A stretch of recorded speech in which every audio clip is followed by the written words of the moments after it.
سب سے پہلے تو مدنی چینل کے تمام ناظرین کو میری جانب سے سلام پہنچے. السلام علیکم ورحمۃ اللہ وبرکاتہ. میرے لیے بہت ہی شرف اور بہت ہی عزت کی بات ہے کہ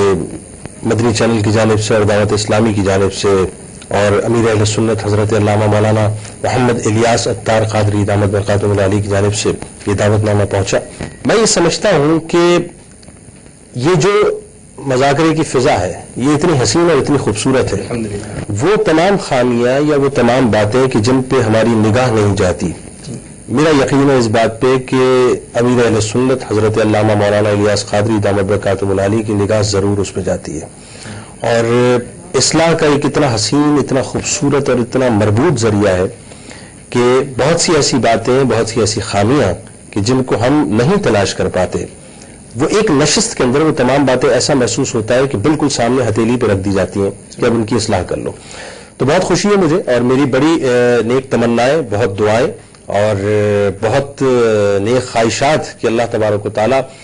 جس انداز سے مدنی چینل کو ترقی دے رہا ہے، جس انداز سے آپ کی سوچ کو ترقی دے رہا ہے، میری بہت دعائیں ہیں کہ اللہ تعالیٰ اس مدنی مذاکرے کو بھی بہت کامیابیوں سے نوازے. میں ضرور جو ہے وہ حاضری لگاؤں گا اور بلکہ میں آپ کو بتاؤں کہ نہ صرف میں بلکہ میں چاہوں گا کہ میرے دوست احباب یا اطراف کے جتنے بھی لوگ ہیں،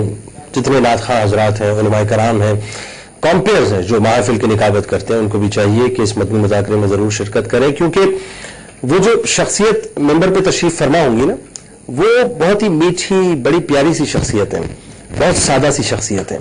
یعنی بہت بڑی بڑی باتیں، بڑی گہری باتیں بہت ہی آسان اور سہل انداز میں جب وہ فرما دیا کرتے ہیں تو جس وقت وہ فرما رہے ہوتے ہیں تو ایسا لگتا ہے وہ ہمارے وجود کے اندر باتیں صلاحیت کر گئی ہیں. تو ان کی شخصیت کو دیکھنا ہی یا ان کے ساتھ چند لمحے بتانا ہی میں سمجھتا ہوں کہ یہ ہمارے لیے سرمایہ ہے کہ ان کی قیمتی لمحات میں سے اگر چند لمحے ہم سمیٹ کے لے جائیں، یا یوں کہیے کہ تھوڑے سے لمحے چرا کر لے جائیں تو اس سے بڑی اور کیا بات ہوگی. تو ضرور آئیے، ضرور شرکت کیجیے. اور میرا ایمان ہے اس بات پہ کہ اس طرح کی بزرگ شخصیات جب ممبر پر تشریف فرما ہو کے کچھ گفتگو کرتی ہیں تو جو ہمارے اندر کی جو تراش خراش ہوتی ہے، باہر کی تو تراش خراش ہم کرتے ہیں نا،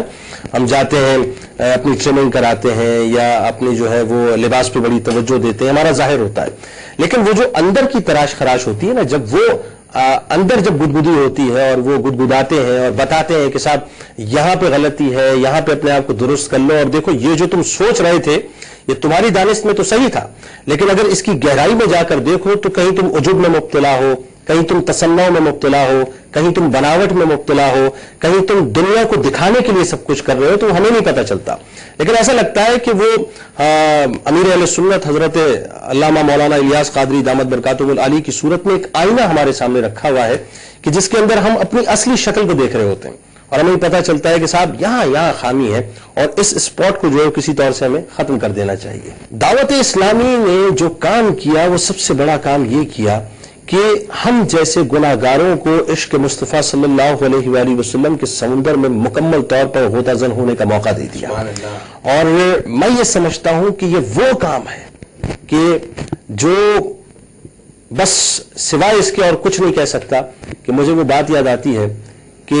جس کو مرنا نہیں آتا وہی مر جاتا ہے. بلکہ یوں کہوں کہ بابا ظہیر شاہ تاجی سرکار رحمۃ اللہ علیہ نے فرمایا، اور میں جو ہے وہ دعوت اسلامی کے لیے صرف یہی کہہ سکتا ہوں کہ جس کو مرنا نہیں آتا وہی مر جاتا ہے، تم کو مرتا ہے جو مرنے سے گزر جاتا ہے. اور عشق جس راہ پہ بے خوف و خطر جاتا ہے، عقل والا تو اسے دیکھ کے ڈر جاتا ہے. اور دل کی موجوں کے حوالے سفینہ اس کو خود بھی نہیں معلوم کدھر جاتا ہے.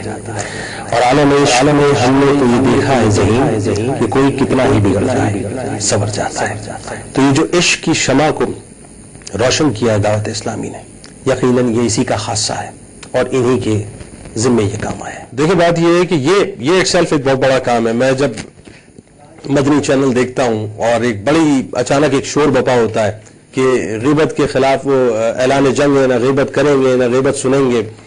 وہ بڑا اچھا لگتا ہے. اچھا وہ اچھا بھی یوں لگتا ہے کہ ہمارے ہاں میں نے عرض کیا نا کہ بہت سی ایسی باتیں ہوتی ہیں جس سے لوگ صرف نظر کر رہے ہوتے ہیں، لوگوں کو نہیں پتا ہوتا. ہم گوسپس کے نام پر بات شروع کرتے ہیں، وہ گوسپ سے بات شروع ہو کر بیک بائٹنگ میں کس وقت چلی جاتی ہے ہمیں پتہ ہی نہیں چلتا. ہمیں پتہ ہی نہیں چلتا کہ ہم نے تفریح کے نام پر ایک گفتگو کا آغاز کیا ہے اور اچانک پتہ چلا کہ وہ تفریح کے نام پر ہم نے یو ٹرن لیا اور لوگوں کی جو غیبت شروع کر دی.